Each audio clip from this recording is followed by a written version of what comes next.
investment in environmental programs that have significantly improved recycling diversion and reduced energy consumption, to compliant environmental regulatory compliance programs for all global operations, minimization of hazardous waste and diversion of fuel bleeding, strict control of air and waste emissions, and achieving multiple environmental excellence recognition awards. I think that's it as a nutshell, and to kickstart the conversation. Thank you very much, Charles. Rosh? Good morning, can you hear me? There's no one from Rosh yet. Hello?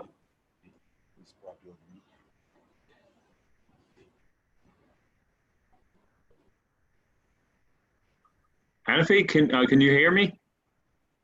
Yes, we can hear you now. Hi, this is Dave Herman from Hop on the Roche. Good morning, everybody. Thank you for the invitation to this conference. My name is Dave Herman. I'm the global lead for waste management. I'd like to talk about our waste management priorities. Some of our priorities are that we avoid and minimize waste. We have internal directives and standards as well as position papers. These are tailored towards the reduction and elimination of waste generated by our activities, including haz waste, chemical waste, biological, physical processes, as well as recycling, non-recyclable haz waste. We have corporate goals in terms of waste minimization as well as avoidance. We have a reduction of 50% of chemical waste to landfill. Actually, we, for lack of a better term, we want to avoid landfilling of all chemical waste. We have a corporate edict where chemical waste have to be incinerated as a priority. We follow the internal Roche hierarchy of avoidance, reduction, minimization, reuse, recycle, downcycling, valorization, which is incineration with and without heat recovery, and landfilling is our last choice of disposal. We also have general waste reduction goals. These are very aggressive corporate goals over 5 years, where these goals help keep us within the Dow Jones Sustainability Index as one of the environmental leaders. We're in the process of developing a product stewardship tool, which aims at improving the sustainability of our products. It minimizes and eliminates certain substances to reduce downstream risks. This includes looking at an approach design for disassembly, for reuse, for recycling, with products that facilitate better end options for recycling and reusing materials and waste avoidance. There's a separate chemical waste assessment tool that has been developed, which reviews the approach to chemical waste management and compliance with in-country chemical waste regulations. With regard to waste disposal, we have a very aggressive and thorough vetting process where we will basically perform a background check of all our waste vendors. Myself and a colleague, we have over 60 years experience doing this collectively. It's a very thorough process where we on-site audits do occur. We do not have carte blanche waste vendor approval. So even though we may have one company that's approved, not all the sites are approved. It's on a site-by-site basis. If we cannot do a on-site audit, we subcontract to environmental professionals, or we use a company, a nonprofit organization called CHWMEG. That's spelled CHWMEG. We've had good success with our audit process. It helps minimize any risks associated with vendors that are not compliant with international as well as local legal requirements. Moving on, we have internal packaging organizations that have ongoing initiatives to reduce the weight ratio in some of our packaging. And this is also going to be featured in our upcoming product stewardship tool. Moving on,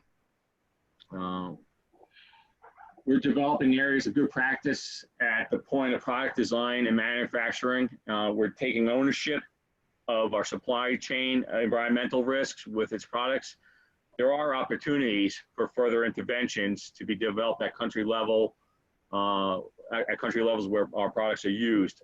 We have experience in helping to improve capacity building at health facilities with training such as HIV testing. But this has not yet been extended into our environmental realm yet. We have in-country service engineers, technicians that are responsible for ensuring that our products are properly maintained. There is the training opportunity that we can leverage for upskilling these technicians, these engineers, to focus on waste management and safe end of product life disposal. Moving on, I just want to go over some of the some facts for you. We have been in the Dow Jones Sustainability Index for probably in the top 10, probably for the past 10 years. I think this year was the first year that we weren't #1 for several years. We actually came in #2. We have aggressive water reduction goals.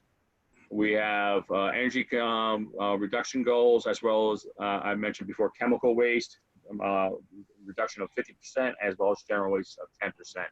Our energy consumption goals are a reduction of 15%, and water consumption was 10% reduction. And we're well on our way. If not, we've exceeded these goals, these corporate goals. All right, thank you very much, Dave, for that overview. And now I think let's move on to Biomirio.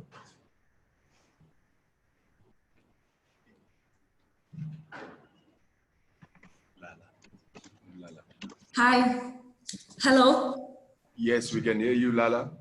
Okay, for us, I just want to first mention that Biomirio as a company, we seek to minimize the impact of our product on the environment. As a result, we take actions from the outset, meaning like at the design phase of our products. As a result, we even establish an eco-design working group to set out recommendations for formally integrating the environmental aspect of products in the life cycle in the development phase of our products. So when it comes to waste management, we are continuing to develop initiatives to reduce waste at the source and to improve the management of waste across all our sites and at the subsidiaries as well. We're investing resources to implement good practices to encourage waste reduction at the ultimate optimization of waste processing. All our initiatives follow clear guiding principles, such as to reduce, reuse, recycle, and compost, convert waste to energy, and dispose. So basically, those are the processes that we have. And we also do have community initiatives and partnerships with NGOs, for instance, at the community level for waste management. So those are the things that we do at Biomirio, basically. Thank you very much for that overview. And lastly, Abbott. Thanks, Riva. Can you hear me? Pam? Yes, can you hear me? Hi, can you hear me? Yeah, we can hear you now. Wonderful. Thanks very much, Riva. And thanks to everybody. Great to be on this call and in this very important discussion. As Abbott, we're committed to the adoption of safer waste management practices and specifically focusing on thinking about our MPIMA system. We're committed in the following 2 ways. One, by ensuring that the packaging materials for our MPEMA cartridges for early infant diagnosis and viral load are recyclable.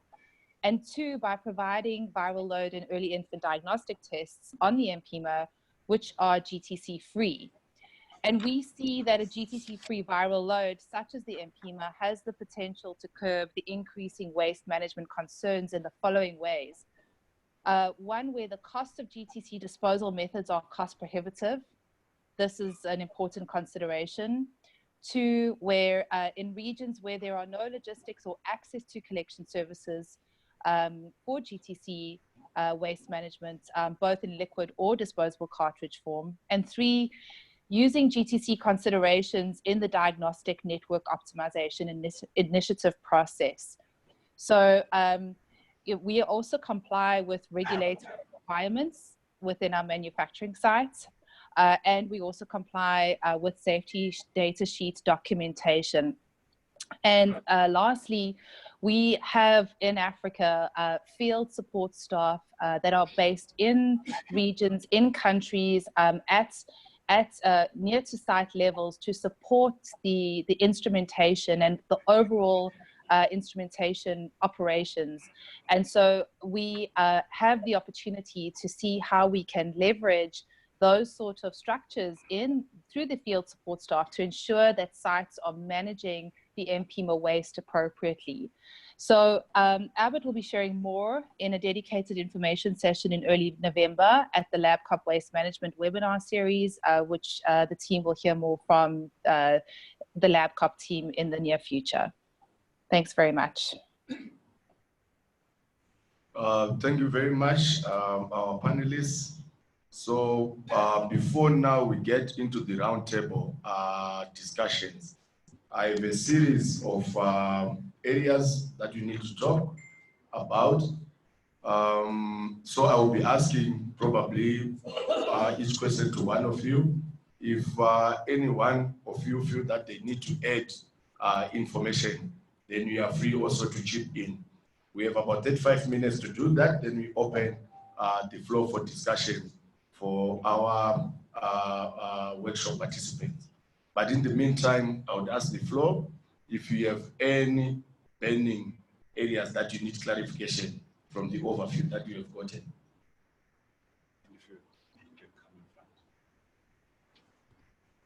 Anyone who wants clarification from what they've already given us?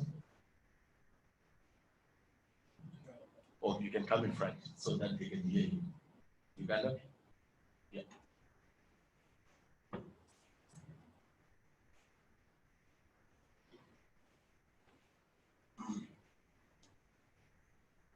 So my clarification is going to come from Abbott.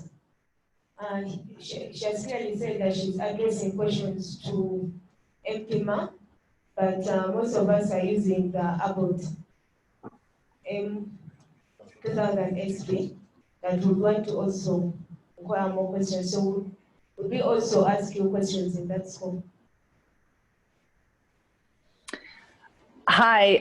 So did you get that question, Pam? Yes, thanks very much. So what we would request to do is that our colleagues that are responsible for the M2000 and the Alinity M will be available to answer questions on that at the upcoming Abbott Focused Waste Management session. They were unfortunately not available for today, so we are happy to take the questions that you have, and we will we will respond in the upcoming session that LabCoP will be scheduling for the LabCoP community. All right, thank you very much. So the clarification is there. We are not going into molecular. We are just going to be talking about the rapid diagnostics for our one. So now getting into our roundtable, from your overviews, I've realized you've talked much about your innovations. Is there anyone who feels that they want to add anything about the innovative strategies that you have as companies to minimize the impact of your products on the environment? Any one of you?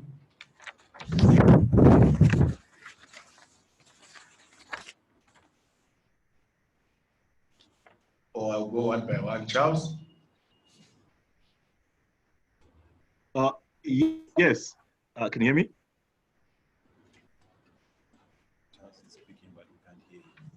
Hello, can you hear me? Yeah, we can hear you now. Okay, good. As everybody is aware, Cepheid has got a cartridge-based technology where pretty much everything that is required to run the test is logged into the cartridge before use and after use. And from our perspective, we see this as a great innovation because there is no spillage and everything can easily and neatly be disposed of straight after running the test. So nothing else goes out and everything remains in the cartridge. All right, thanks very much. Dev, do you want to add anything on the innovative strategies?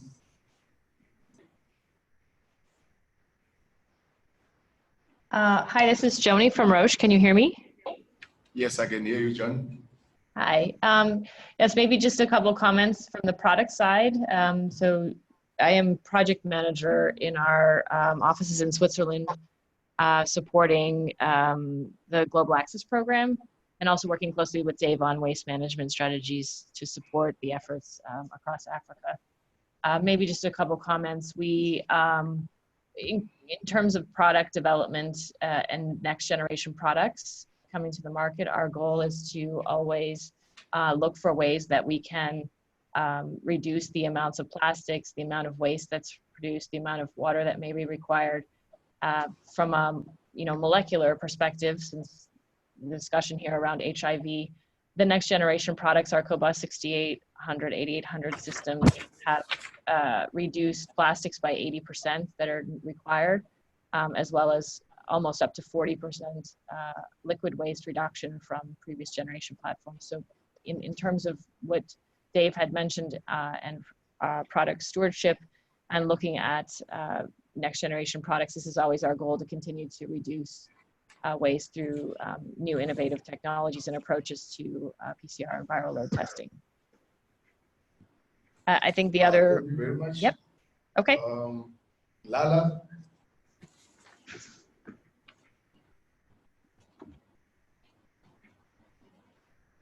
Hello? Yes, we can hear you. Yes. Anything you want to add on the innovative strategies to minimize impact on the environment? For us, all our current products, which are also underway or the ones currently on the market, do take into account low energy consumption components. They control the process to reduce energy needs. We have environmentally friendly materials, such as in terms of casing and packaging. And for instance, in terms of printouts, we try to condense printing formats, optimize printing data, and use friendly software that facilitate access to on-screen information, for instance. And in terms of the bottles too, we went from glasses to, like, for instance, plastic. So. All right, thank you very much.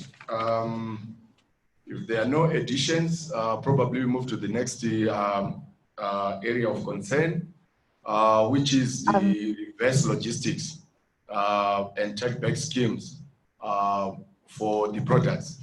When you have used the products, do you have any arrangements or any strategies that you might have to help countries to take care of the waste?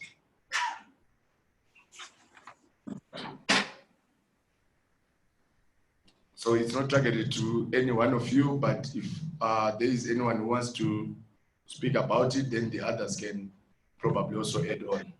Sure. This is Joni again from Roche.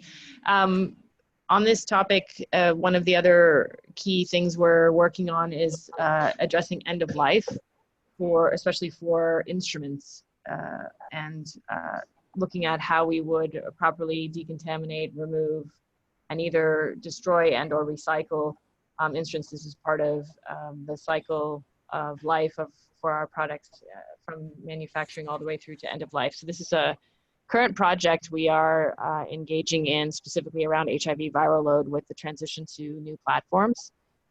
that we are looking at how we can do this across sub-Saharan Africa and take responsibility for the instruments, whether they're Roche, owned instruments or they're owned by ministries of health or other stakeholders.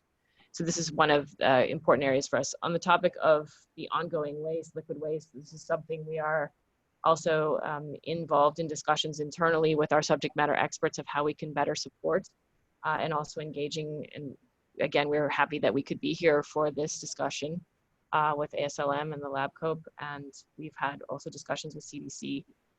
We want to figure out how that could look, what a project could look like to support this within countries.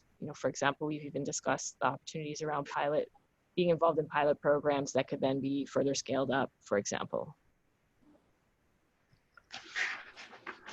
Thank you very much. Anyone else who wants to add on that? This is Pam. Can you hear me? Pam from Abbott's, can you hear me? Yes, Pam, you can go ahead. Great, okay. I would also just like to add in terms of just from both angles of one, innovation and also the impact at the site level, is how our MPEMA cartridge requires very little blood, a really small amount of blood, actually only 50 microliters of blood, and also the cartridge itself is only a 19-gram viral load cartridge with everything contained in that cartridge, and so everything is closed in the system, and so it's about the waste footprint, and we believe that sort of impacts at the site level and managing the waste footprints at the site level and thinking about through our innovation, through our R&D and development, about the type of technology that has the least amounts of footprints has been very important to us.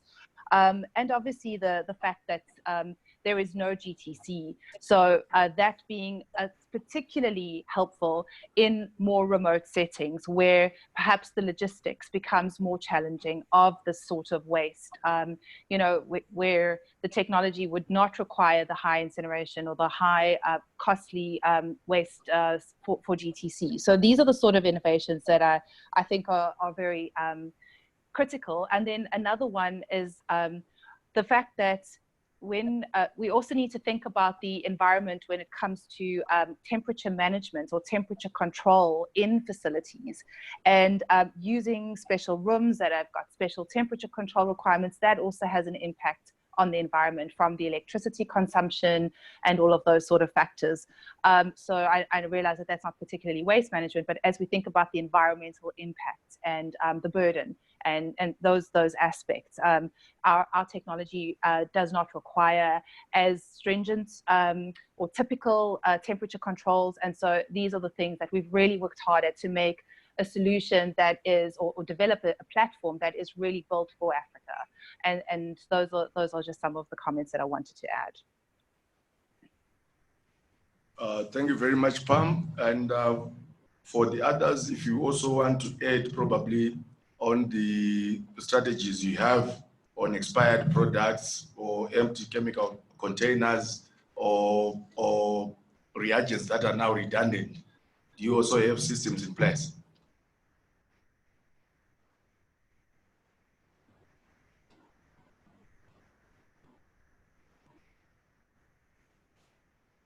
Hi, this is Joni again.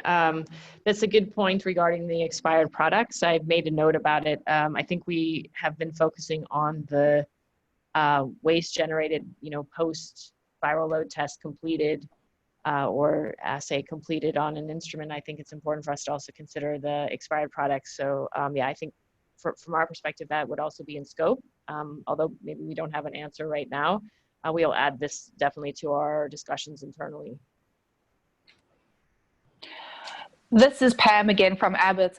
Just from the perspective of expired products, I think something that we've been focused on in terms of our platform, our data points connectivity platform, is to really help countries start to leverage some of the tools that are existing in that platform, where stock levels can be proactively monitored, and therefore supplying of sufficient stock based on consumption rates at a site level can be better managed. And that is also part of a strategy to actually reduce the amount of expired stock. If we are part of the solution of ensuring that the right volumes of cartridges go to the sites and there isn't overstocking, that also can help solve some of the challenges around expired cartridges and waste management.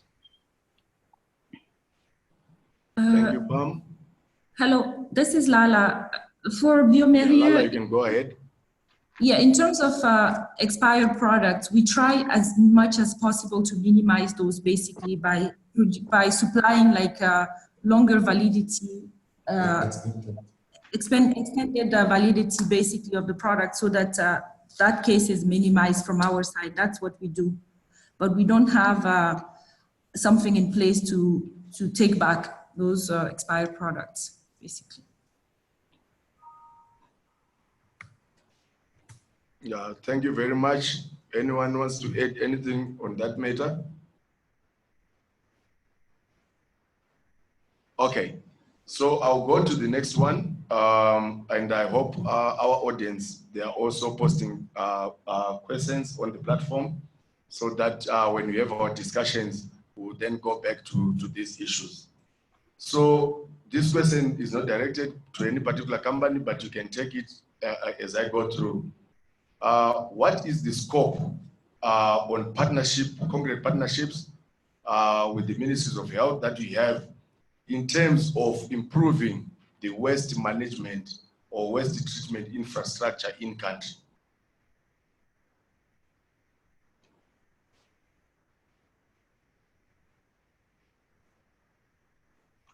If no one answers, I will just pick one. Hi, yes, Charles, you can go ahead. Yes. As my other colleague from Abbott has highlighted, with decentralization and the placement of instruments in very remote settings, we now see a challenge where sites in very hard to reach or very remote places are pretty difficult to be able to manage. So we've engaged some work with, done some projects with Riders for Health to leverage their sample transportation systems so that we can be able to get some of the waste to centralized locations, because obviously as molecular diagnosis increasingly becomes decentralized, some of the infrastructure that is required for incineration in particular is difficult and very hard to access. And some key evidence has demonstrated that working with cement factories to incinerate waste is a good way forward. And we're having conversations with a couple of governments. I'm not able to mention them at the moment because discussions are still ongoing and documents are yet to be signed.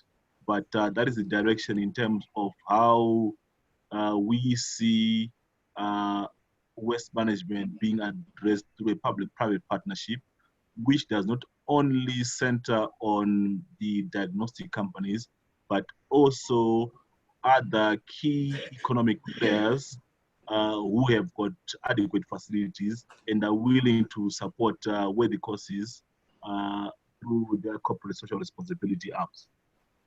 Thank you. Thank you, Charles. Dave, you wanted to say something? Yeah, I was just going to reiterate what I was saying earlier about our vetting process of waste vendors. We, Roche, have a very robust system to vet our waste vendors. We actually, within the United States, as I mentioned earlier, we have a process where we audit our waste vendors, but I cannot do that for the rest of the world. So we rely on our SHE officers to do this. But to support them, I've developed basically a waste vendor audit questionnaire checklist. This is something that, in speaking with my management, we're willing to share this checklist once it's finalized. That way, our friends in Africa could use it to vet, a waste disposal vendor, ensuring that all your environmental, local legal regulations are met. It'll help you walk through the process to see that you have you're working with an environmentally friendly waste disposal company or waste recycler. So I could say that much for Roche. Joni, do you want to add anything? Yes, thank you, Dave. Yes, I think one of the other things you had touched upon in the introduction is also our capabilities around training and leveraging this to build knowledge on the topic. And we focus mainly around lab quality and in partnership with CDC, and also around our operating of our instruments and maintenance of the instruments. But I think, as David mentioned, we are also interested in expanding this to support training programs and curriculum around waste management handling.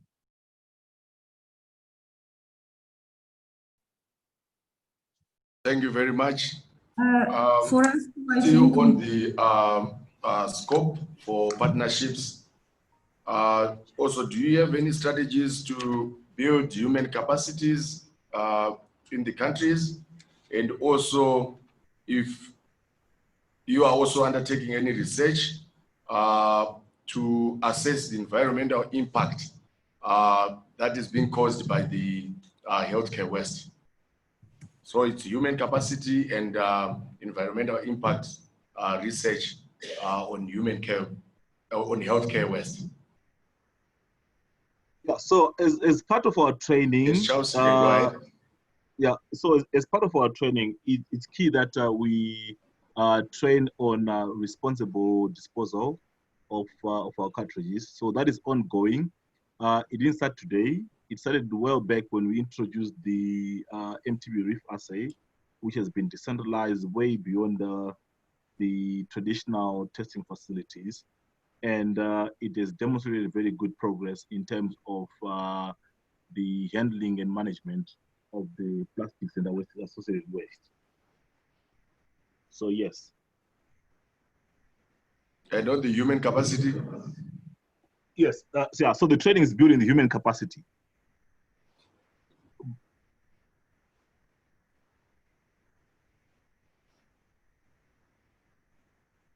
Hello?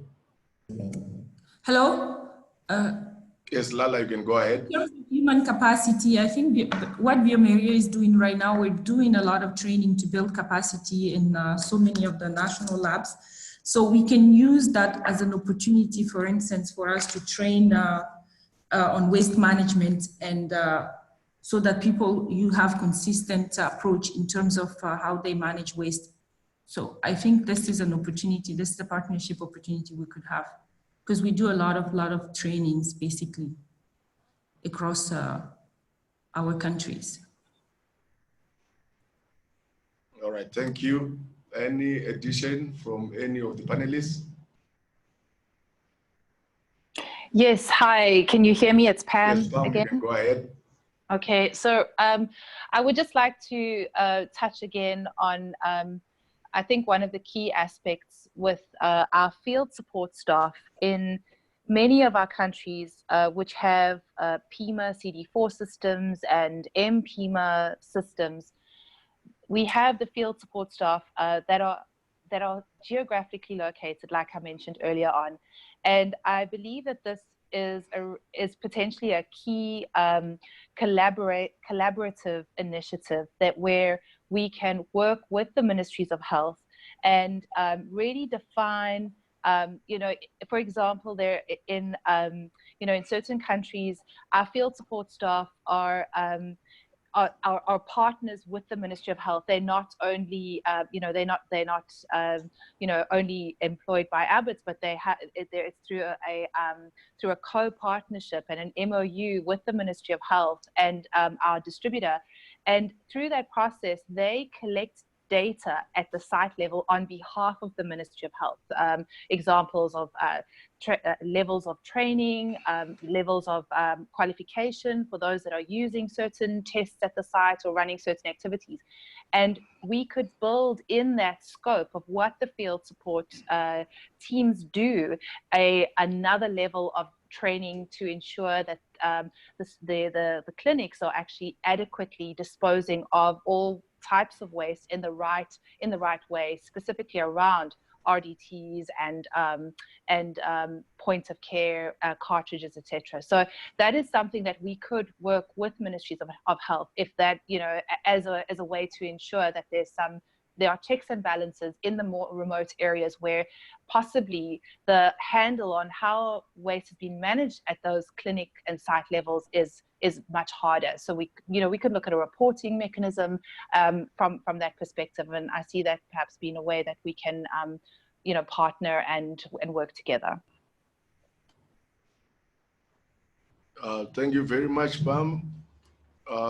Anyone else?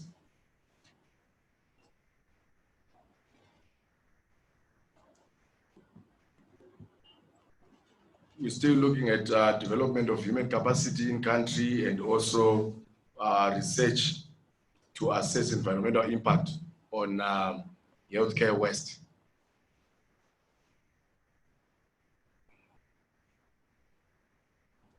I guess your silence is that you have exhausted the matter.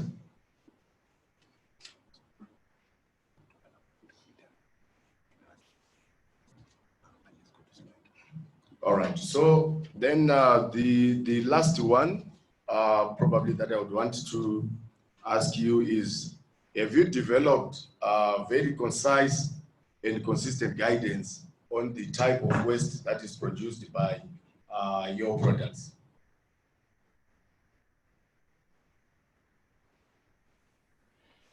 This is Pam. We do have our material safety data sheet, which describes all the chemicals, the molecular weights, so the volume of waste as described on the sheet. And so, yes, I believe that we have a document that can really help guide countries to be very informed as to what is in our cartridge and the products in the cartridge, so that they can then ensure that the waste that comes from that, or that's in that cartridge, can be disposed of appropriately.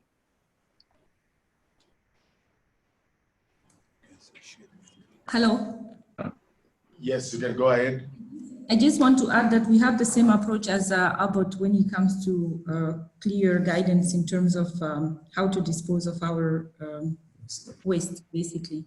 We insert like some brochures and things and packaging, basically.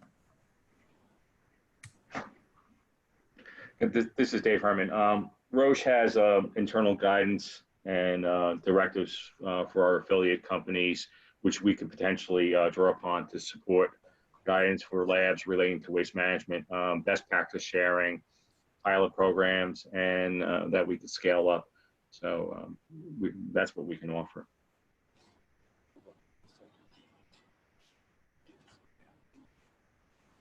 All right, thank you very much. So at this point in time, I would like to ask our audience to then ask questions so that we interact, since it's a roundtable meeting.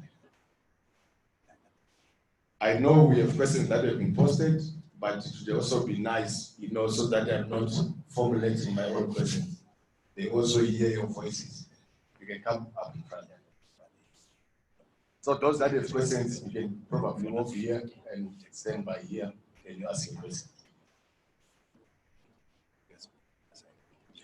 Yes. So thank you very much for your discussions points. I want to ask a question related to your view on the polluter pays principle that says if a manufacturer is producing something that could be harmful to the environment, they should have some responsibility on management of that waste. And I want to ask it in two ways. One, in terms of trying to avoid the GTC producing commodities, if there's research going in that direction. But secondly, asking any specific example from a country that any of the manufacturer has done something very practical. For example, working with the ministry to put infrastructure, because in the morning we had most of the countries don't have the kind of incinerators that are required to manage these GTC-related waste. So if you can give an exact example of where you have actually partnered with the country on these, thank you. Can you introduce yourself? My name is Daniel Kimani from CDC Kenya. And the reason I'm asking this is because, for example, we have huge scale up of viral loads. In Kenya, we are doing 1.5 million tests. And despite the scale up, in terms of waste management, there hasn't been an equivalent scale up in terms of strategies to manage the same. I know the manufacturers have built the capacity in terms of the testing, the networking, and all these, but I feel the waste management part of it has been left behind. And that's why I still come back to the polluter pays principle. Thank you. Thank you very much. Anyone to take that question?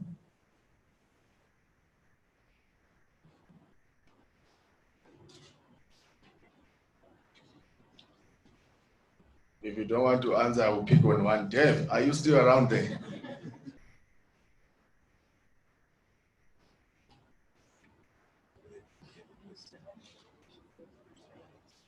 Pam?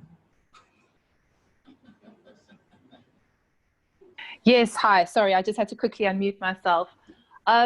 So I think it's a valid point, and I feel like I'm kind of reiterating myself, but I realize that these questions, you know, are also on the chat.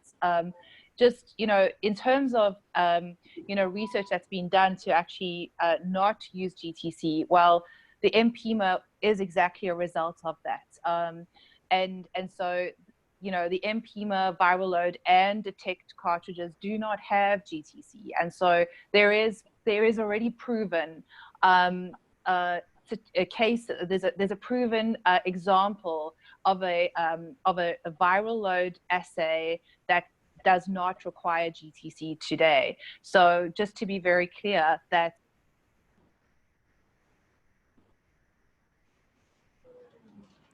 Sorry, yes, I think you lost me there, but yes, surely research should continue in terms of options and reducing footprints of GTC, but let's just be very aware that there is technology today that does not have GTC, and so, you know, it is very much possible.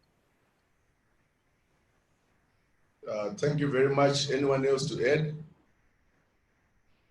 Like my colleague asked, is there any particular country that you can name that you have done work in terms of waste management, that kind of partnership, or is still very theoretical for now?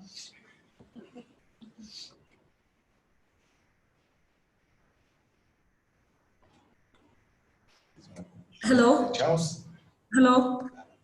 Oh, Lala. Lala, you can go ahead. Yes. From Biomaria side, we have specific partnerships, but it's not on the toxic waste, basically. It's on, like, for instance, how to get rid of printers, how to recycle materials like plastics and things like that. But we don't have a specific partnership on toxic waste management, basically. For instance, we have projects in Colombia where the subsidiaries gives away the recycled material to families whose livelihood depends on those to resell them, for instance. Or if you take, we have a partnership with an NGO called Close the Gap. So those are the things that we have, but we don't have, I think it's a valid point. We will think about it and see how we can develop things and be able to partner with governments on what they're asking for. Okay, thank you very much. Dave and Charles, do you also want to add on that? I think it's a very important question that has been asked. Yes, like I highlighted earlier, we've got some partnerships that are in the pipeline to help address the challenges that have been highlighted. I can share with them more details offline because of the stage of where we are, which is still got some confidentiality. So that's number one. But I'm sure everybody is aware of the Safe Access Care which was launched recently, which is supposed to increase service and support. And the way we see Access Care evolving is also to include how we can effectively manage the return and movement of waste, and also looking at the potential partnerships, including Riders for Health, who have been very key in addressing some logistical issues around sample transportation. And we've seen some evidence that they can also help provide a solution on waste management going forward. Thank you. Thank you very much, Charles. Anyone else who wants to add on the issue? Hi, yes, this is Joni from Roche. Yes, Joni, you can go ahead. Okay, thank you. Yes, we agree this is a very important topic and discussion, and we've been having numerous internal discussions around this with our subject matter experts, specifically in our teams that are responsible for managing the liquid waste and understanding its components. We have published papers on this, so we are engaging with this team to talk about GTC, and we you want to continue the dialogue and see how we can further support, because we do align on this as an important topic to be addressed as soon as possible. Thank you. So from the floor, anyone with any question to ask the panelists?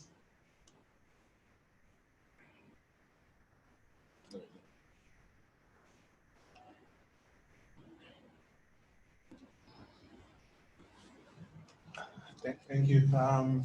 So it's really related to the subject that we are discussing now, and there's been suggestions that one way would be really to include the waste management issue as part of the initial negotiations, as you know, for example, to include this as part of the cost per test for each of these platforms and the reagents. So I'm just wanted to throw the question out there, and, you know, especially with our suppliers online, to say what challenges do they see with this?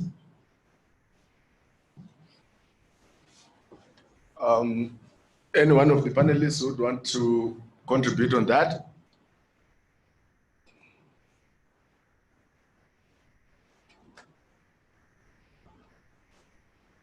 I think the background is waste management has now become a burden in terms of financing it for countries. And normally when we have discussions on the cost of tests, we normally include things like service and maintenance and the cost of the product. And we don't normally include the waste management. But now it's emerging that it's a substantial amount of money that is needed by countries to deal with that. So do you have any contributions to that?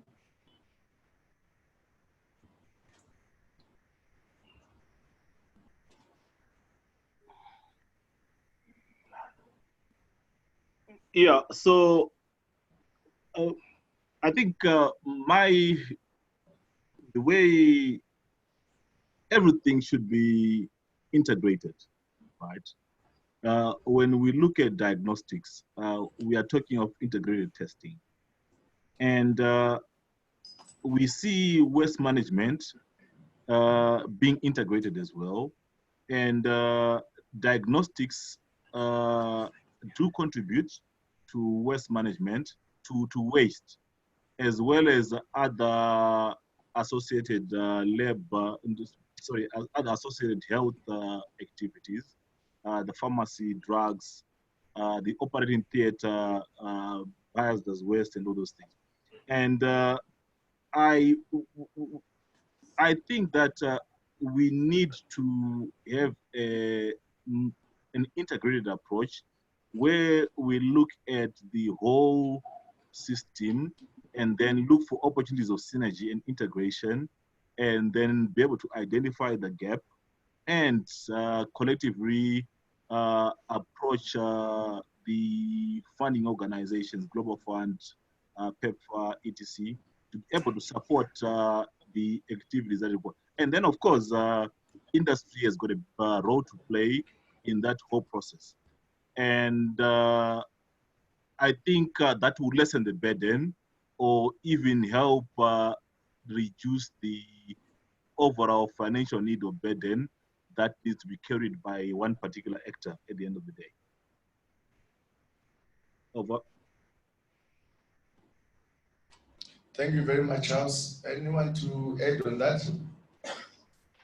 Yes, this is Joni from Roche. I mean, I think that was very nicely stated, Charles. I think we would align moving forward. We should think about how we have shared responsibility and how we can integrate this topic. I think it's maybe a little bit challenging, but I think we have a lot of innovative ideas already that we can work from and figure out how we can integrate this in.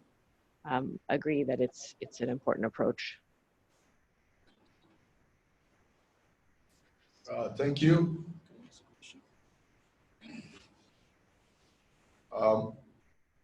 There's one question from the floor. Hello, everyone. Thank you for this discussion. This is Thomas Stevens, CDC Zambia. I have two questions. Looking at your laboratories and training centers, how is HIV viral EID waste disposed of at these facilities, both solid and liquid waste? And the second question is for Roche. And I'm hearing that your CAP-CTM and 48 and 96 is you will not be providing reagents by 2022. So have you thought about a plan to potentially dispose of these platforms if you're not supporting these testing platforms in the future? How are you going to dispose of them from the countries? Yeah, thank you for that question. Yes, so maybe around the instrument piece with the transition to the next generation platforms, we have made a commitment that we will take responsibility to remove the CAP-CTM instruments from the countries. We're currently working on the way we can do this. Of course, it's easier in some countries than others. We're working with our global team to identify support from global organizations that could help with this, but the idea is we would take responsibility to decontaminate, remove the instruments from laboratories, and then depending on the solution per country, either recycle the instruments as possible and or for the destruction of the instruments. So we have already committed that we will do that.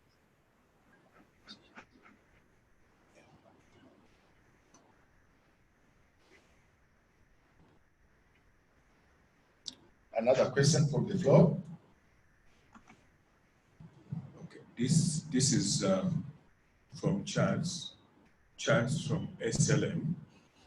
I'm falling back to the previous response from about how the responsibility or costing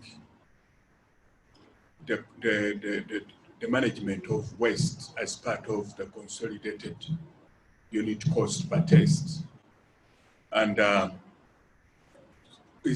you as companies, as production or manufacturing companies, have any form of costing matrix that can be used to have a rough idea of what it would cost to manage the waste generated, maybe per test or per batch or whatever? And because before we approach funders, we need to have an idea of what it costs. And the reason why, or you compared it like theaters generate waste, pharmacies and so on, but particularly this particular waste from viral load testing, why it is becoming very pronounced is that there's very accelerated work. And this work in terms of numbers is huge and the volumes are huge. And they're happening within limited places where these machines are. They would rather be contained if we had a way to do so. But can you help us to understand how much it would cost if you have any costing matrix countries can use? or programs can use before they approach the donors.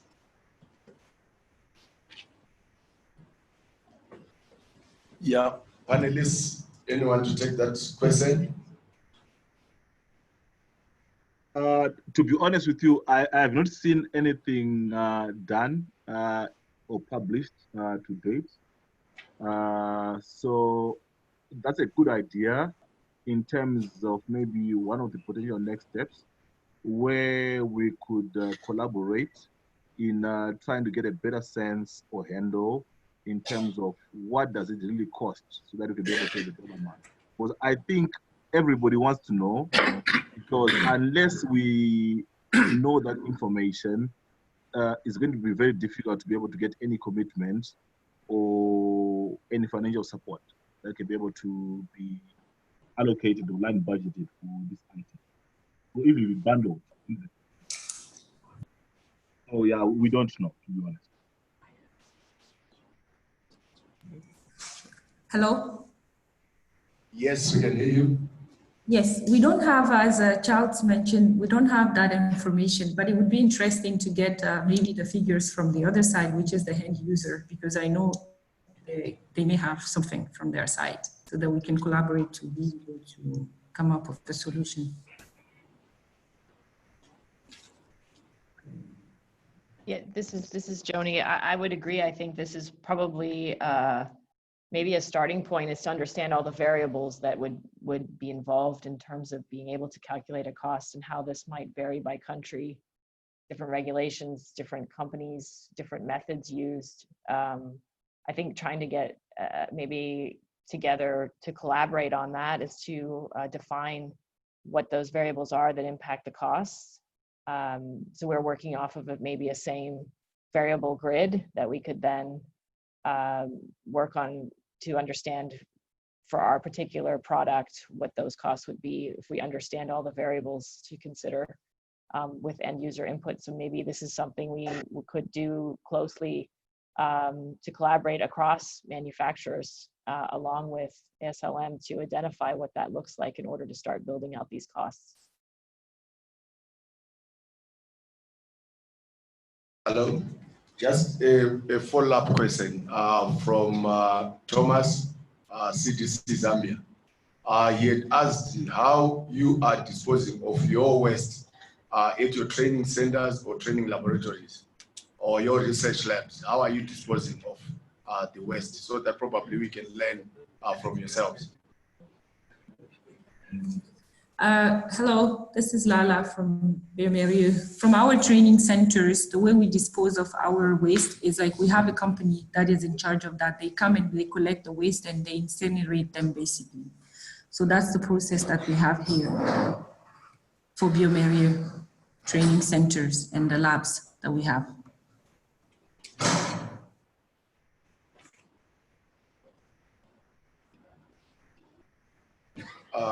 Charles, how are you disposing of the GTC in France? Yeah, we are using the same process. There is a company that is responsible for the cleaning, collection, and disposal. Unfortunately, France is in a developed setting and a bit of a challenge to be able to replicate or mirror that in the settings that we have in the field. Hello, for us, we do that in Abidjan. We have a training center in Abidjan and that's how we process it. So I think it can be replicated in some countries.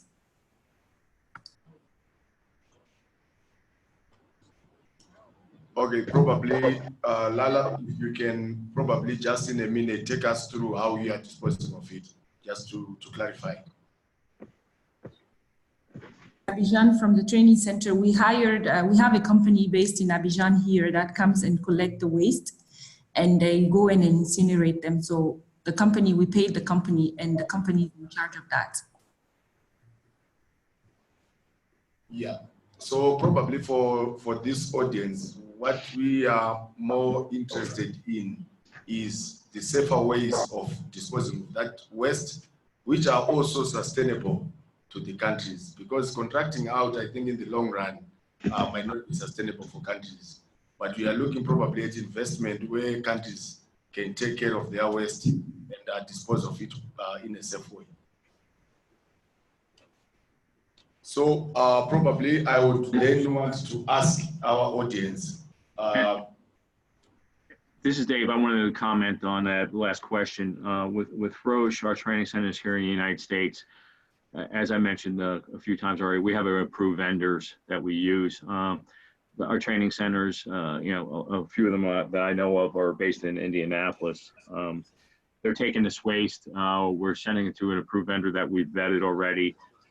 These vendors basically are incinerators, so there is thermal destruction. This is in support of our global chemical waste ban to landfill. So we're incinerating this waste. Thank you very much. Again, as a follow-up, are those training facilities, your training facilities, willing to show member states how you are disposing of your waste? Probably for some member states to come and visit and learn. And on that note, kindly hold on, there's another follow-up to the same question. So as a follow-up to Lara, I just wanted to find out whether you have actually verified that the commercial company that comes to pick up the waste is actually incinerating it at temperatures above 1,000, and also whether you have any tips for us on how to actually construct the incinerator that can incinerate liquid waste at those temperatures. Okay, I will let my colleague Thierry respond to that because he's in charge of that part, so he will be able to explain it. Hello, everyone. Hello. Hello. Yes, we have a company we call MVP, which is a company registered in Ivory Coast and have all legal documentation and certification to collect industrial and biomedical waste and to manage it with a clearly process known by the government. So when the company come, they have all a process to collect the waste with hazardous paper and all the security element that we need, and that it is clearly set in the contract. And then after the destruction of the waste, they come back with us and bring a certificate that they have all destroyed this waste, and the government confirmed that it is destroyed. And we pay this company by the weight of the waste that he collects, and they make a bill and we pay them at the end of the action. Thank you. Thank you very much. So at this point in time, I think this is a perspective of the private sector. So I would like to ask the audience, what you feel probably are the engagement points of the private sector to have a proper, safer waste management, supported also by the private sector. They've given their perspective. What do you think? Anyone? Charles?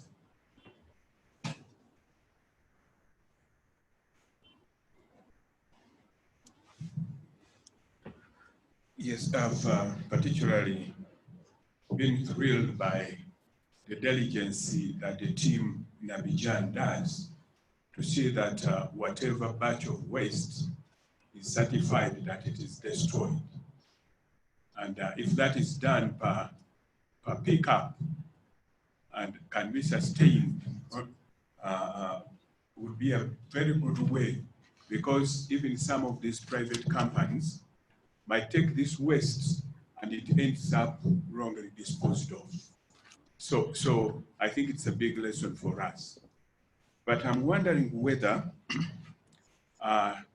you as the private sector, seeing the size of the market, that you're working in and the resources that are being pumped in by the development partners, wouldn't you think of a strategy to at least maybe per company or maybe per country, or you can even pool your resources together and you agree, depending on the size of the market, that we build one facility in a country as a social corporate responsibility to support the safe disposal of this waste.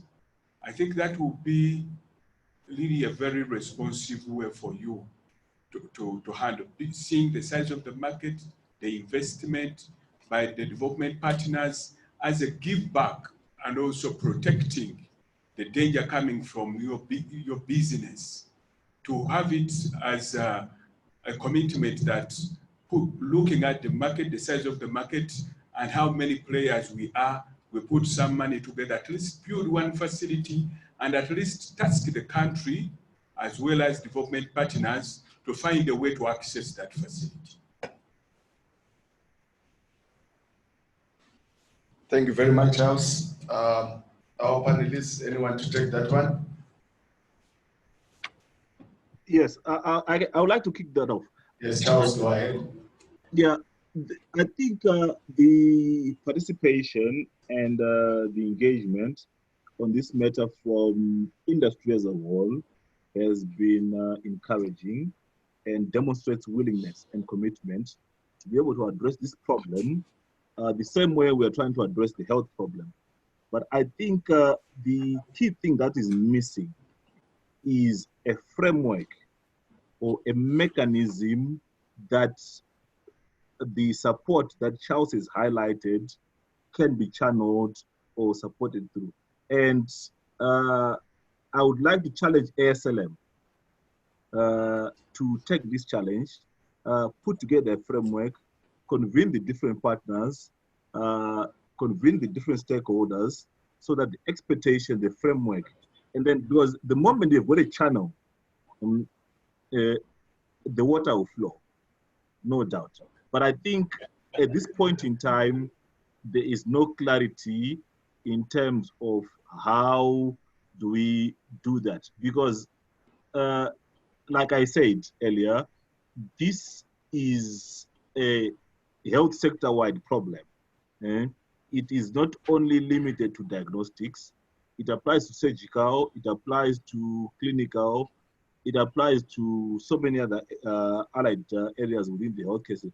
So if we can be able to have a framework or a mechanism that you can be able to work with, that will make it a lot easier. Otherwise, everything will remain very fragmented, very confusing. SEFI does one thing there in one country, very small scale, somebody else goes somewhere else and does something, and you never really get tangible results or the intended impact. But I think with the help of ASLM, being a Pan-African organization, you could provide the leadership and the frameworks that everybody can then be able to channel everything. So pretty much it's like Slamter, right? That was a framework, and then that was a mechanism. And everybody else who was interested in quality gathered around that framework. Thank you. Thank you very much, Charles.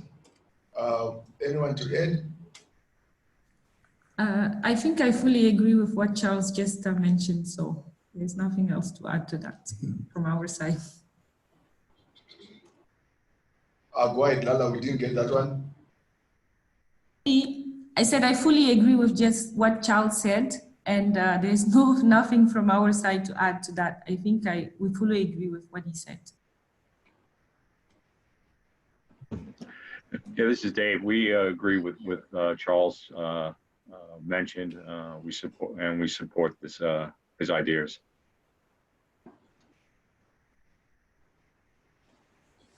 All right. So I would like to ask the House, do you feel that the questions that you have posted there have been answered in this, or there are some that have not been answered that I can ask again? from that list. For VMNC, it's my opinion, but if you otherwise, let me know. I feel that probably they might not be the right persons since they are not making the product, right? But if you really feel that I should go ahead and ask it, I can go ahead. I'm just your chair, your humble chair. So then I think the hazardous materials, the machines, Roche, they spoke to that. The GTC, I think it was also talked about that some pieces of instrument are actually using chemicals without GTC. So there is another question coming from one of our colleagues. I will just read it as it is. I think it would also be valuable to manufacturers to take part in the development of guidelines or legislation at international and national levels. What is your take? We agree. Did you get that one, panelists? Yes, this is Pam. Can you hear me? This is Pam. Can you hear me? Yeah, we can hear you now. Okay, yes, I agree. And I think as Abbott, we agree that we need to be part of, you know, looking at this really holistically at a global and at a country level. And just going back to, you know, even at a country strategy level, looking at, you know, the diagnostic network and how it should best be optimized, taking all of these considerations into you know, taking all these considerations, looking and viewing one, policies, and two, selection of technologies based on the best fit for those particular sites, regions, etc., based on the costs to actually manage waste and to move it, etc. We would be aligned that we need to take all these factors into account and drive policy that can help support countries to make better decisions. Thank you. In addition, now we agree.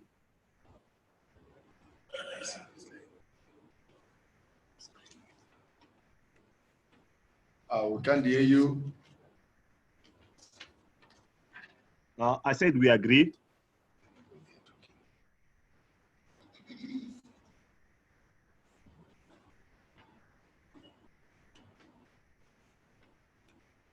Hello, can you hear me? Yes, we can. Yes, we can. Go ahead. Yeah, I was just saying that we completely agree with Pam, that we should be also part of we should also be around the table to inform the guidelines. Same here.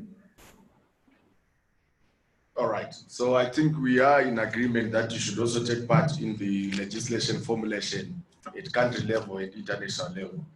So at this point in time, probably before I close this session, I just wanted to say my feeling is that probably as countries, we feel that waste management issues are not moving as fast as other issues that promote consumption of the product move at, because the rates are completely different. If it were something that makes the product move, like service contracts,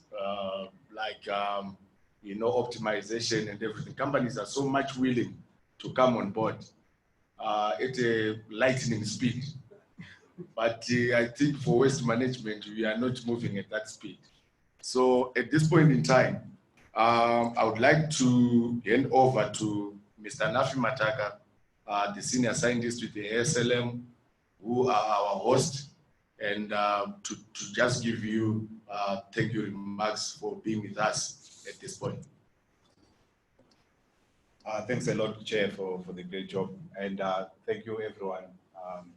audience, as well as our panelists. We'd like to express our sincere gratitude. This is probably a first for us to get a formal engagement as countries and with our private sector counterparts. So, bit of apologies on the technology, but I hope we managed to get most of what our counterparts were saying. So we have a rough idea of the perspectives of the private sector, and certainly, like the chair has just mentioned, I think waste management had sort of been lagging behind, but this continued engagement continues to go. We set out to understand their perspectives in terms of what policies do they have, and it's also very good to hear that our manufacturers do have these policies with them, but perhaps I think the fact that we are not sure, we have not yet engaged enough to tend to get what they are actually putting on offer. Some people are saying, how does this get in touch with international standard? He mentioned 15190. I think he was worried about safety. So I guess all this, I think, should really move towards them. An interesting part of reverse logistics that I found also very interesting. We consume the product. Sometimes we are not able to finish what we have bought. Same applies with food at home, and we are always putting it in a bin. But when it comes to waste from the lab and the chemicals, I think that practice may not be safe.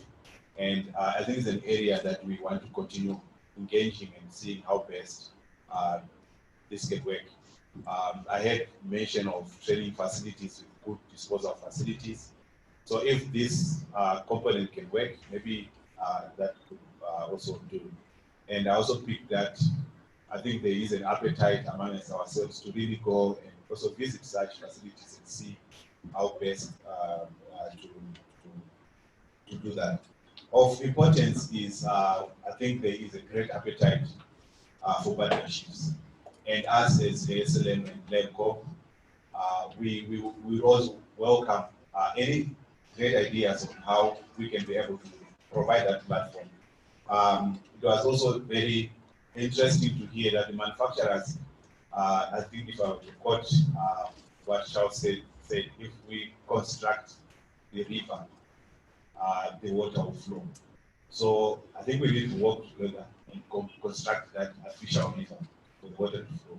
So as the SLM, will try to work as hard as we can, according to our mission, to advance the profession of laboratory medicine and strengthening, and try to see if we can be able to partner as stakeholders, create that sort of channel in which we can be able to have all this coming through. And we also appeal to our private sector counterparts to continue with the research. I think clear questions came, particularly people are worried about the environment. If we can move closer and closer to safer products, as well as I think ultimately policy and guidance as well. So in closing here, I just want to thank again our private sector counterparts. We know it was relatively short notice, although you could not manage to be here with us in person, but we greatly appreciate your availability online. And we hope next time, I think we will have enough time to prepare and even have a one-on-one engagement in the future. With those words, I'd like to say thank you and welcome to the chair.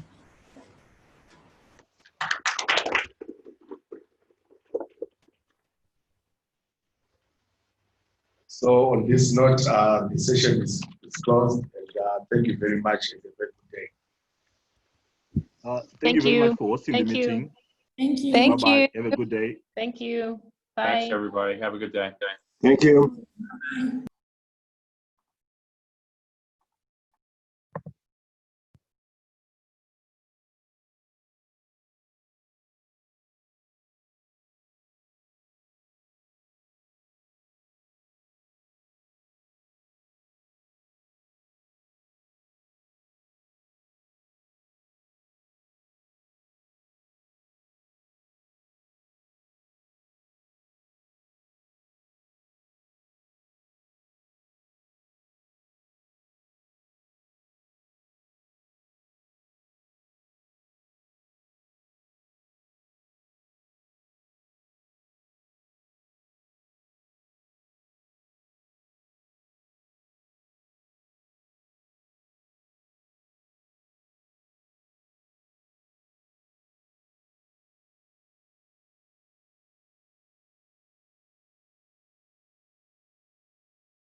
Thank you very much, Dave, for the good presentation and the result feedback from the survey.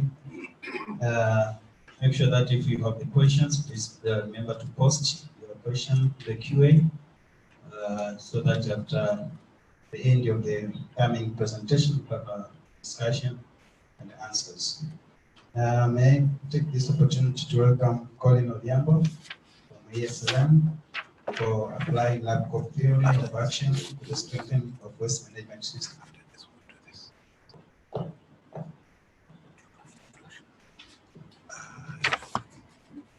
Good afternoon. Yeah, so I'm going to share with you the waste management theory of action. We derived this from the LabCoP theory of action because we saw some similarity in this. The entry point, of course, is viral load, waste management. We know that with the scale-up of viral load testing, we are generating a lot of waste. So I was trying to imagine this in the 1990. What would be the 1990 for waste? So the first 90 is shared by the LabCoP and 90%. So we know that 90% of people living with HIV need to have a viral load test. So 100% of that 90% need to have a test. Okay, so 90% need to be on treatment, but 100% of the 90 need to have a test. That generates waste. So that's the first 90. The second one is that facilities that do the viral load test need to have access to proper waste disposal, yeah, and waste management. And the last 90 is that 90% of all the waste need to be disposed of in the proper manner. So that's the 90-90 for waste.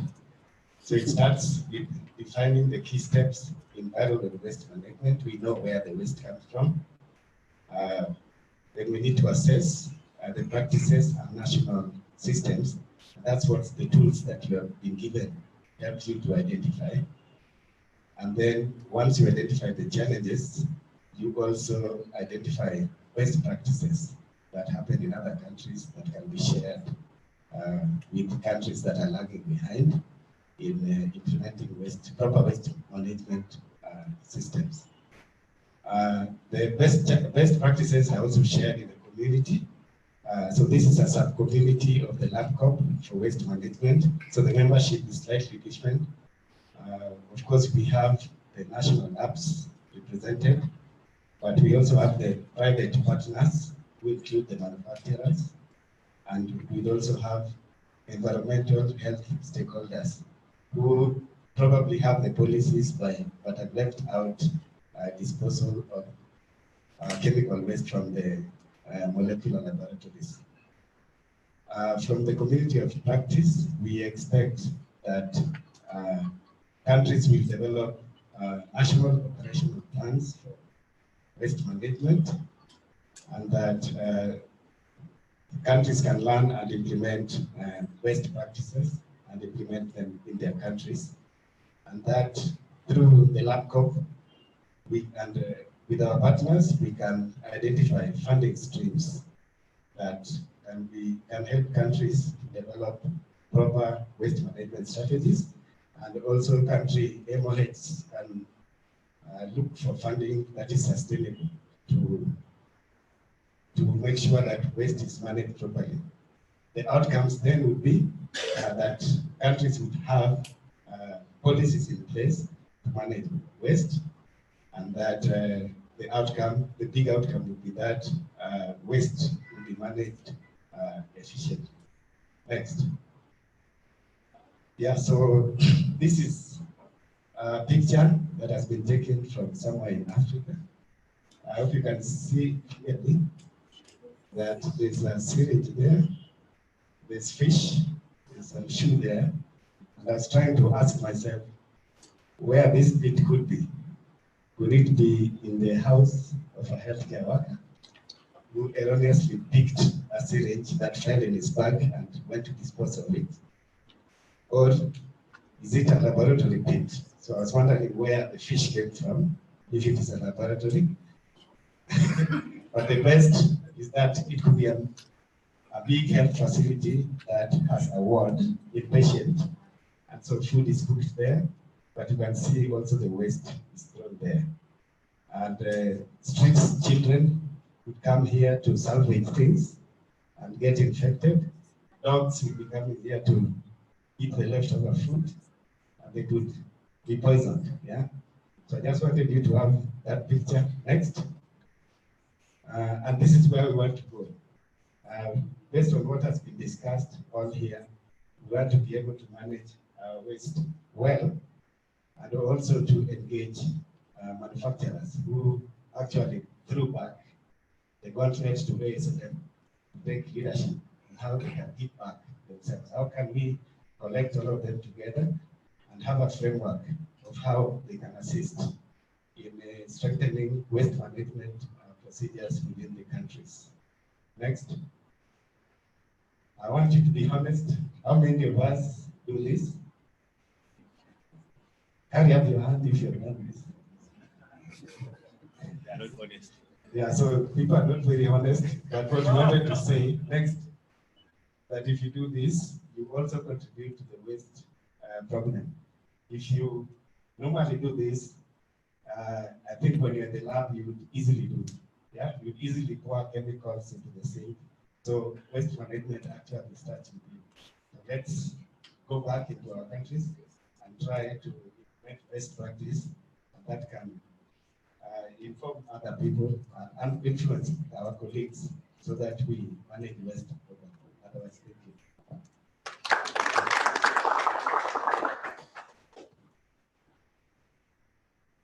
Thanks very much, Mr.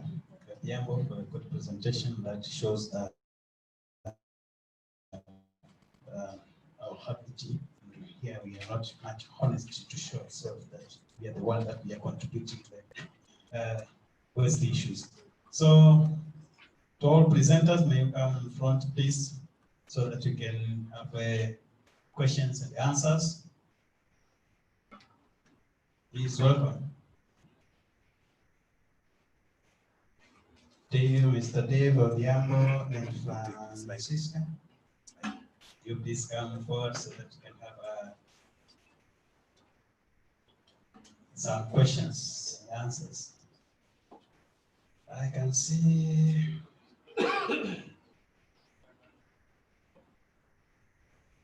I think for you, just refresh. Refresh. Yes, let's go to filter. Filter reset. Just reset.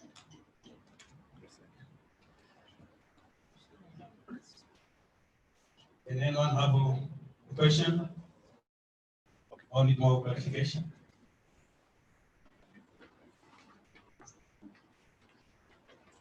We have the first question here. I think this goes to Dave. After assessment conducted and data analyzed, what action did CDC plan to support those countries? Okay. Yes. I can repeat.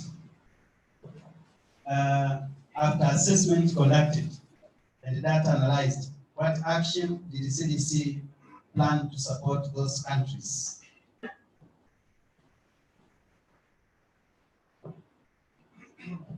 Honestly, I don't think we know yet. I think the gathering the information right now is the important thing, trying to figure out where everyone stands with knowledge of the waste management situation in their own countries. Once we have that, an idea of that, I think that we hopefully can put together some sort of a plan to assist. We are working right now with a contractor to determine which of the solutions are sustainable, which of the solutions are easily attempted, easily accomplished, but that's going to require some country interaction. It's going to require those people going out to the countries to see whether our ideas actually make sense in the field. And so I think with that, once we have some sort of data on that, we can then hopefully be able to maybe more specifically address what we need to do in each particular country. But that's going to take, I think, a little bit of time. But the first thing is to gather the information right now. Can you see there? Looks like I think the internet is not favoring us, so maybe just here they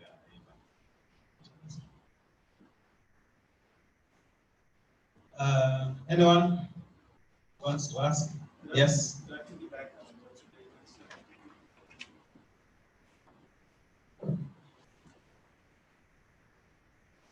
So as David said, that we have a waste management expert that is going to be looking at some of these technologies. It's going to start with Zambia, as I said, next week. He's going to come out, start preparing some of these activities. I think in January, they're proposing to come back to actually do the work at some of these facilities. And so hopefully after that, we may have some more information exactly which technologies will work. That's, I'm hoping. So I don't see it happening until at least knowing something until somewhere in January.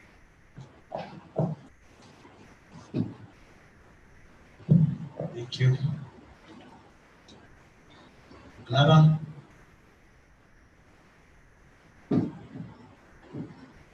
This is the problem with ascension after lunch. You can see. Anyone who have any questions or any contribution? Okay, I think there's no more questions. They take your seat. You are lucky because it's lunchtime, after lunch, so now digestion is taking place, so the mind is so busy. So thank you very much for this session. And now I'm taking back to the facility. Thank you so much, Jay. Now I feel a bit bad. People are having, I think people are tired.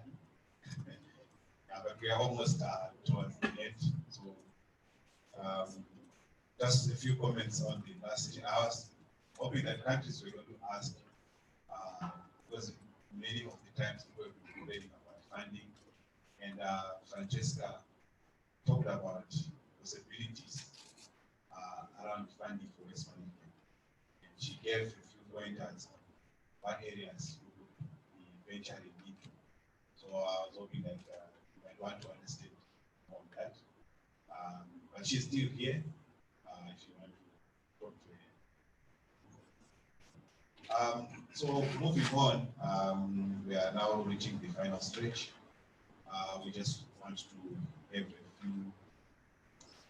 a couple of minutes working on some discussions amongst ourselves as countries and looking forward from here. So we have these instructions that we're going to share amongst the groups, and these are the allocations of the groups.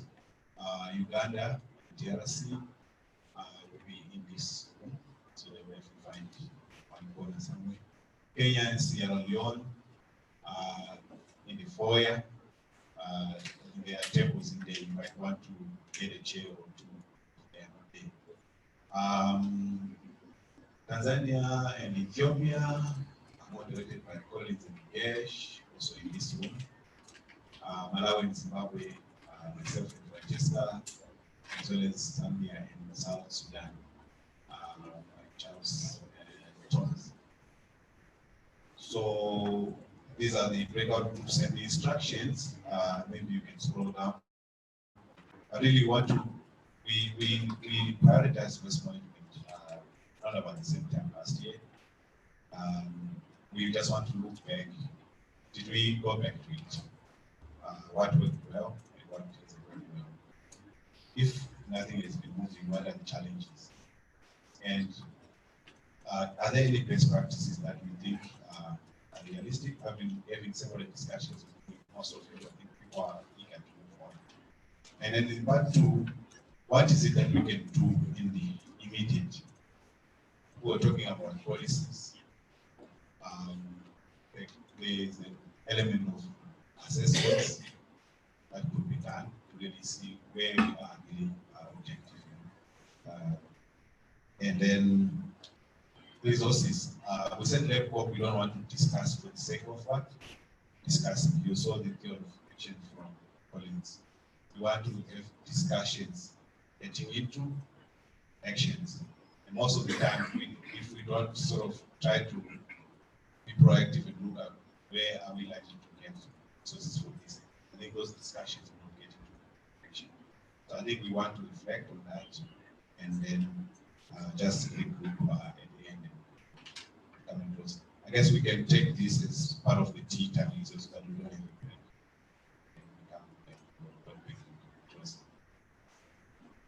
Thank you. So I'll distribute this. There are about 10 or 15, so I think at least each group can take 2. How do you set up the group? Come again? The groups,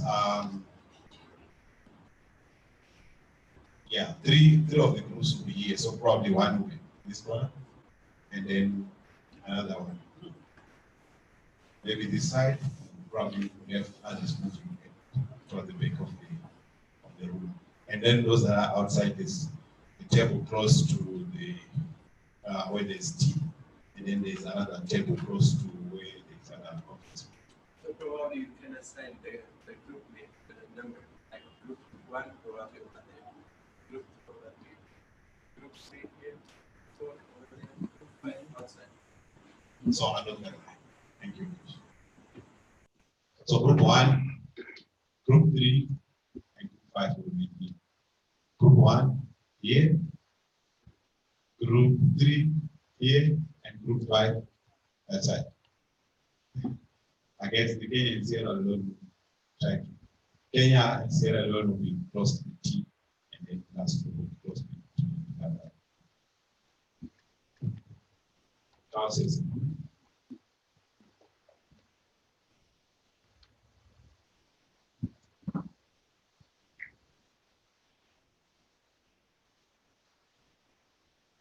South Africa, unfortunately, they are not here, so they are not out.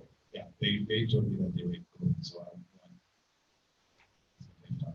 we have Eswatini and Swaziland. Sorry, and Lesotho. Eswatini formed the 6th group.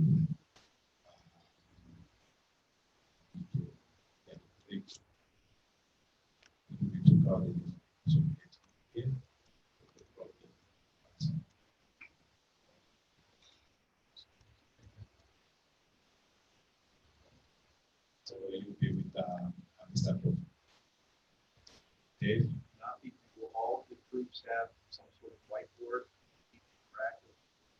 discussion? Yes, so we have the templates. Just use the normal templates that we used for because it's essentially similar structure. Yeah, PowerPoint. Any questions?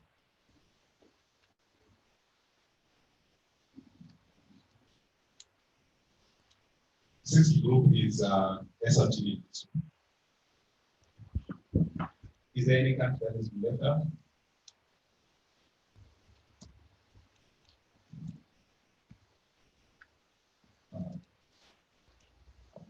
All right. The moderators, I think Margarita is left, so there. I think Tandy is left as well. But each group is at least one. Thank you. I think right now is 3:15. So we should regroup.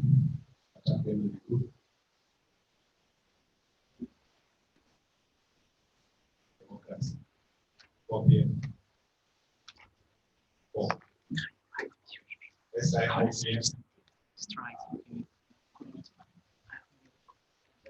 Thank you.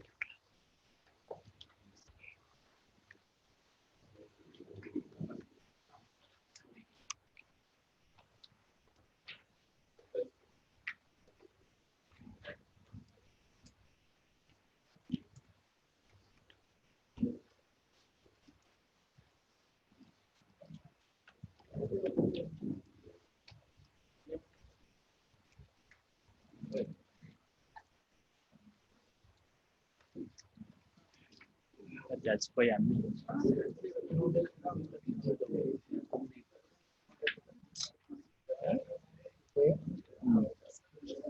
There is a room for the foyer.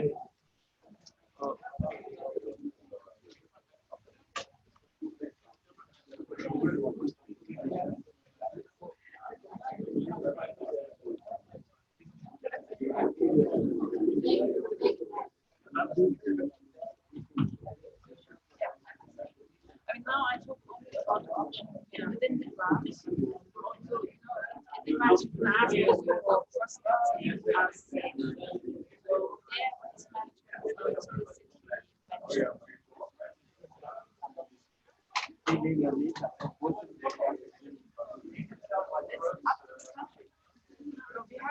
we know there yet. It's average. We're not there yet. So, I mean, right now, it's basically.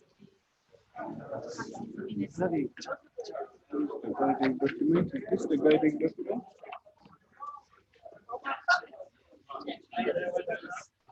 And then, yeah, then you have to basically, unless you have a low, standalone RSSH grant, that's an actual decision. But I mean, I can tell you this. Probably is different fights. This it can be a difficult fight. Director with the drugs, with the machines, patient director, malaria, all of their families. So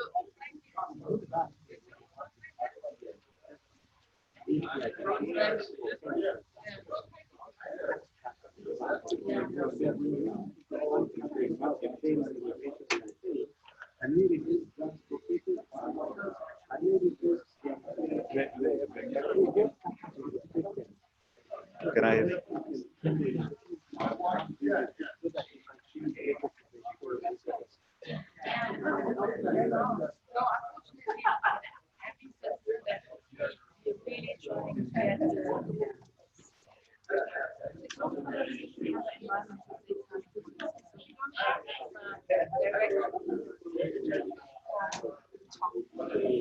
hopefully that will change, but not in this country.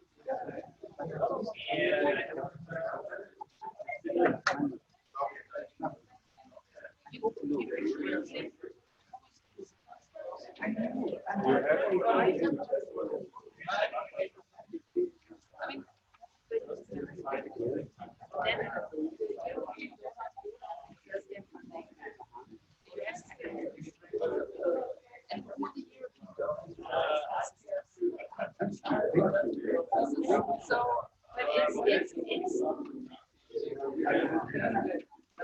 I mean, yeah, it's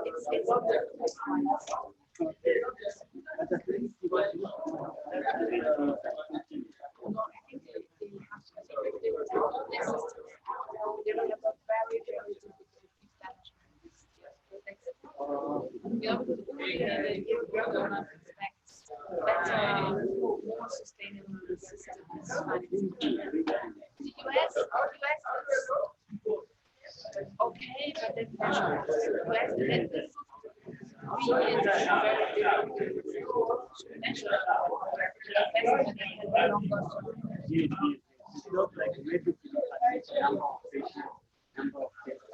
So this is something like this, like for systems, if we can make a point that the funding systems is useful and the advantage will help.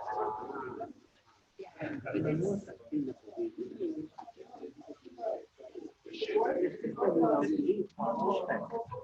I mean, I think the important example was that they spent $1 billion on the system. But it's kind of a lie because every diagnostic machine is just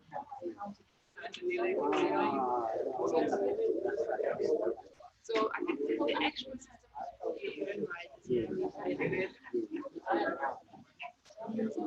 But yeah, I mean, why don't you wish that it's the same but I think it's more, I think I always feel like the disease colleagues with the disease community a seller that like you need to do something.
We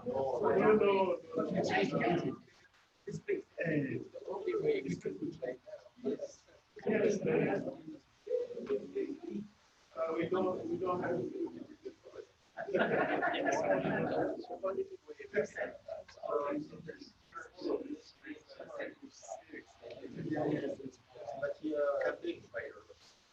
I know most of it will be right now what we have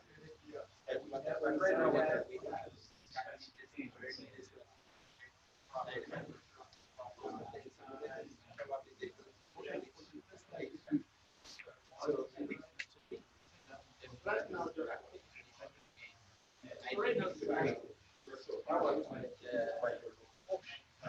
now we have the West now.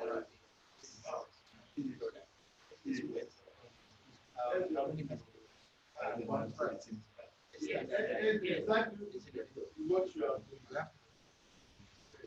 And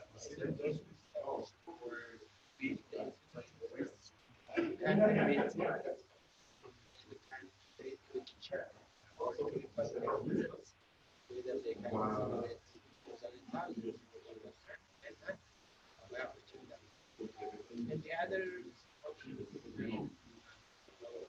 checking companies with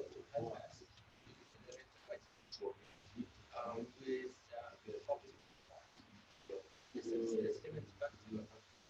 is one given by the others. If that is the case,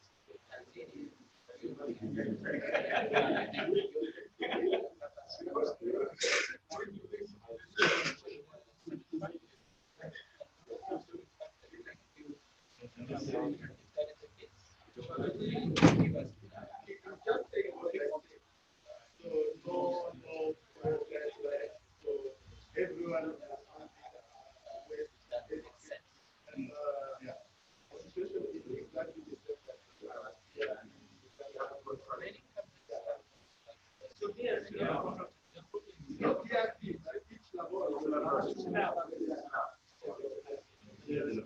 there is no national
So we had a meeting.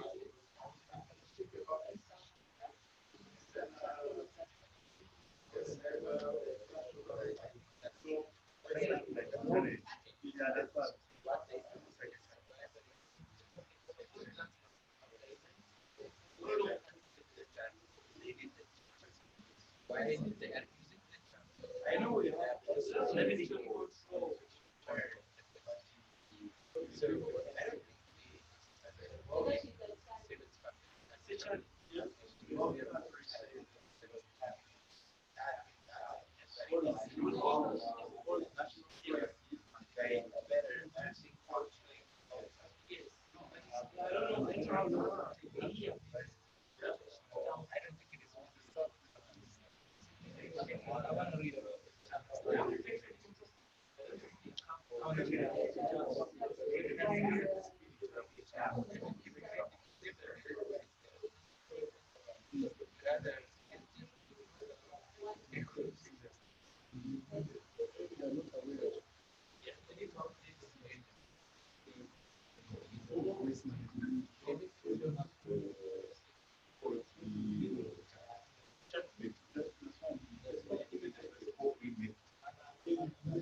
I think the only option is to sit down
Yes, that is what is happening.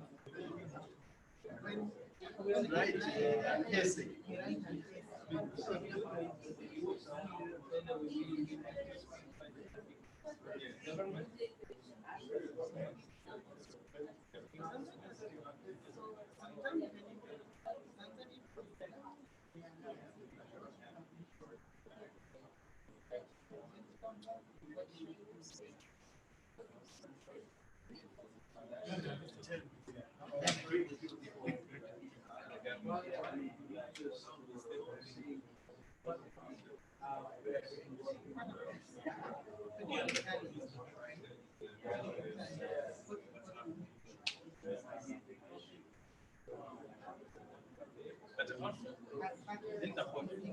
Once you are back, you need to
It's over, yeah? Can I collect? Yeah. So, yeah, you can collect. No one thing. Yeah. I think we'll present from one group also. Just